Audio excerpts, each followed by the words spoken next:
Dental plaque doesn't only cause cavities and bad breath. Poor oral health has also been linked to serious health problems like heart disease and strokes. So in this video, I'll share the teeth cleaning routine I give to my patients based on the latest scientific evidence. The approach has 5 key steps, and each is simple. You can incorporate them right away to start providing better protection for your teeth and gums. Cavities, gum disease, and other issues develop slowly, so our strategy is to target the early stages of this process to stop it before problems develop. We begin by addressing what's happening between our teeth. Cavities and gum disease are caused by bacteria in our mouths. These bacteria use sugars and starch in the foods that we eat as fuel, which helps them grow. As bacteria mix with food particles and saliva, they form a sticky film called plaque. Between our teeth, this causes 2 problems. First, the bacteria in plaque produce an acid that can eat away at our tooth enamel. That's how cavities form. And the second is that bacteria can irritate our gums, which can lead to gingivitis, an early stage of gum disease. So we need a way to remove food particles and plaque from these hard-to-reach areas between our teeth. And dental floss is a key tool for the job. It's the first part of the routine that I give to my patients. And I'm going to reveal the top recommended kind of dental floss in a moment, particularly when we consider forever chemicals like PFAS. Dental floss clears away plaque and food that a toothbrush can't reach. Studies have found that it makes a huge difference. One study, for example, looked at older adults over a 5-year period and found that those who flossed had fewer calories and lower rates of gum disease. I start with flossing because the order matters. Though many people floss after brushing, a recent study showed that this isn't the best way to do it. Researchers found that those who flossed before brushing had significantly less plaque between their teeth compared to those who brushed first. By flossing first, it lets the toothpaste penetrate the areas between our teeth better because there isn't plaque in the way. So which floss should we use? Well, in this video, I'm going to follow the recommendations from consumerlab.com. They provide high-quality reviews of health products, and their top pick is Reach Mint Waxed Floss. It's inexpensive, it fits well between our teeth, and it holds up to use without falling apart.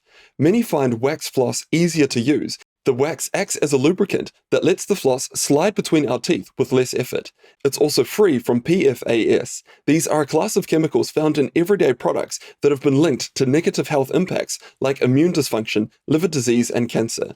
So what are chemicals like this doing in dental floss in the first place?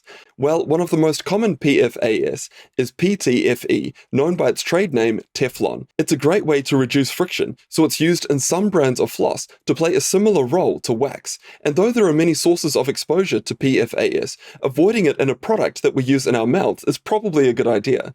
And before we start brushing our teeth, there's another tool that I use, and this is the second part of my dental hygiene routine. If the spaces between our teeth are hard to reach, so is another key area, the gum line. Plaque and food can get into the area between our gums and teeth, and this is a perfect place for bacteria to multiply. Over time, this causes inflammation, and at this stage, our gums can become red and bleed. As the problem progresses, the bacteria eat away at the enamel and tissues around the base of the tooth. This creates more of an area for bacteria and food to hide, making the problem even worse. And once again, the solution is to stop the problem before it develops. We can do this by using a tool that targets the gum line, effectively cleaning plaque and food particles from this zone. The tool that we use here is a water flosser. This is a handheld device that uses a concentrated stream of water to clean between and around the teeth. They've been used for decades, and a recent review article on water flossers found that they were more effective in the management of gum disease than other approaches. Personally, I use a brand called Waterpick, but other brands are great as well. Now, I've tried to replace regular flossing with just using the Waterpick, but I find that it doesn't clean as well. My preference is to still do a regular floss, and then I use the Waterpick. Now we come to the third part of the anti-plaque routine. It's the one that we're most familiar with. Brushing, but different approaches to brushing make a massive difference. There's a specific type of brush that I use, which I'll come to in a moment. Now, there's an important aspect of brushing which many of us get wrong, and it's how long we brush for. The average brushing time is around 45 seconds, but the recommended time is much longer. One study found that brushing for 3 minutes removed 55% more plaque than brushing for 30 seconds. Even brushing for 2 minutes removed 26 more plaque than the average length of 45 seconds. So how long we brush is important, but if we want to increase the impact of brushing even more, we should use an electric toothbrush. A comprehensive review of the literature by Cochrane concluded that powered toothbrushes remove more plaque than standard ones. But what kind of electric toothbrush should we choose? There's been a long-standing debate about whether rotating or vibrating heads are better. A recent review of the research published in 2021 concluded that vibrating toothbrushes have the edge when it comes to long-term results. So personally, I use the Philips Sonic Care line, just the standard one, which is available for about $25 on Amazon. But here's another really important question. What kind of toothpaste should we use when we brush? And this brings us onto the fourth part of the anti-plaque routine. The biggest question, particularly in light of recent comments made by RFK Jr., is whether we should have fluoride in our toothpaste or not. So why do we potentially need fluoride? Well, earlier I mentioned that bacteria in our mouths feed on sugar and produce acid. This acid starts to break down the enamel of our teeth, and when it goes on for long enough, that's what produces cavities, which are holes in our enamel. But our bodies also repair and rebuild tooth enamel, making use of calcium in our saliva. Fluoride supercharges this process, and it helps to rebuild our enamel even stronger.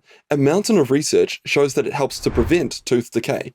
For example, a comprehensive review by Cochrane found that fluoride toothpaste reduced cavities and other forms of tooth decay more than non-fluoride toothpastes. The review also concluded that there is an increasing benefit to higher concentrations of fluoride, but only up to 1,500 parts per million. Now, this discussion is entirely separate to whether we should be including fluoride in our drinking water or not. The concentration and the amount absorbed into the body, they're completely different between these two strategies, and I'll link a video in the pinned comment that goes into detail about fluoride in drinking water. Coming back to toothpaste, ConsumerLab.com's top pick for fluoride toothpaste is Colgate Cavity Protection Toothpaste with fluoride. It hits the right concentration of fluoride, it's accepted by the ADA, and it's also very inexpensive. One other ingredient that's particularly interesting for dental health is xylitol. It's found naturally in many fruits and vegetables, and it has a distinctive, sweet taste. But unlike sugar, it's actually good for our dental health. Research has found that it helps to prevent tooth decay and gum disease. It does this in part by reducing the acid production of bacteria that cause cavities and inflammation. Xylitol in chewing gum, for example, can help to add an extra defense for our oral health. But even if we floss, use a water pick, brush correctly, and use a good toothpaste, we're still going to miss some plaque and end up with tartar on our teeth. Tartar is hardened plaque that must be removed by a dentist. So that brings us onto the fifth part of the anti-plaque protocol, regular visits to the dentist. But how often is regular? Well, I have a clean about once every 6 to 12 months, but there are some other things that we can do to reduce plaque formation in the first place and strengthen our body's defenses. First, we can avoid risk factors associated with poor dental health. The most obvious one is diet. If bacteria in our mouths love to feed on sugar, then it's a good idea to cut out sugary drinks and junk food. Acid is also tough on tooth enamel, so we want to be careful not to drink too much soda water, for example, and other carbonated drinks. Another key risk factor is smoking. One study found cigarette smokers were a third more likely to have gum disease and loose teeth, and 43% more likely to have teeth removed.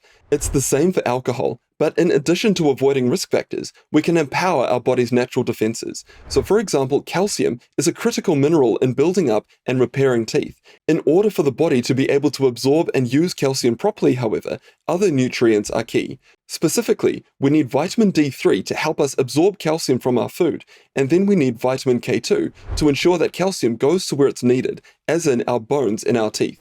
The benefit for dental health is one of the reasons why I take microvitamin, which contains both vitamin D3 and K2, but just because I take a supplement does in no way mean that you should as well. But vitamin D3 and K2 aren't just important for our teeth, so if you want to explore why they're suddenly exploding in popularity, check out this next video here where I explain the other surprising health benefits.